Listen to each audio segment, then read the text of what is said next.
Hello viewers, இன்றைக்கி என்ன ஸ்பெஷல்னா prawn gravy எப்படி பண்ணுறதுன்னு தான் பார்க்கணும். ப்ரானை வந்து நல்லா மஞ்சத்தூள் உப்பு போட்டு நல்லா வாஷ் பண்ணிக்கணும். அது மேல் பக்கமும் கீழ் பக்கமும் ஒரு குடலாட்டம் வரும் கருப்பு கலரில், அதை கண்டிப்பாக எடுத்துடணும். வானலில் நல்லா எண்ணெய் ஊற்றி பெரிய வெங்காயம் பொடியசாக நறுக்கி வச்சுருக்கேன்.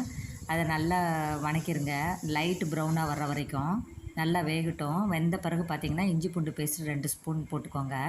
அதையும் நல்லா வணக்கிடுங்க பச்சை வாசனை போடுற அளவுக்கு. அப்புறம் பொடியாக நறுக்கிற தக்காளியும் போட்டுக்கலாம். வேணால் தக்காளியை வந்து மிக்சியில் அரைச்சும் போட்டுக்கலாம். நல்லா புரட்டி கொடுங்க, நல்லா ஸ்மாஷ் ஆகிற அளவுக்கு பண்ணணும். அப்புறம் பார்த்திங்கன்னா கருவேப்பிலை கொத்தமல்லி போட்டுருங்க.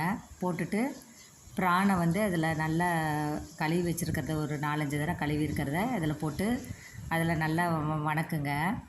அப்புறம் ப்ரான் வந்து மூழ்கிற அளவுக்கு தண்ணி ஊற்றினா போதும். இந்த வெங்காயம் தக்காளி வணக்கணுன்னா 1 ஸ்பூன் மஞ்சத்தூள், கொஞ்சம் கரம் மசாலா, உப்பு எல்லாம் போட்டு நல்லா புரட்டி கொடுங்க. நல்லா ஸ்மாஷாக பண்ணணும். அப்புறம் ப்ரான் அதில் போட்டுருங்க. வெங்காயம் தக்காளி எல்லாம் நல்லா கலந்தோன்னா ப்ரானோட இந்த உப்பு காரம் நல்லா இறங்கணும்.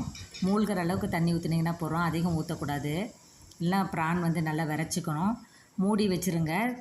திறந்து நல்லா வெந்தோன்னே திறந்து பார்த்திங்கன்னா கிரேவியாட்டு இருக்கும். இது ரொம்ப சாப்பிட்றதுக்கு நல்லா டேஸ்ட்டாக இருக்கும். கண்டிப்பாக பண்ணி சாப்பிட்டு பாருங்கள்.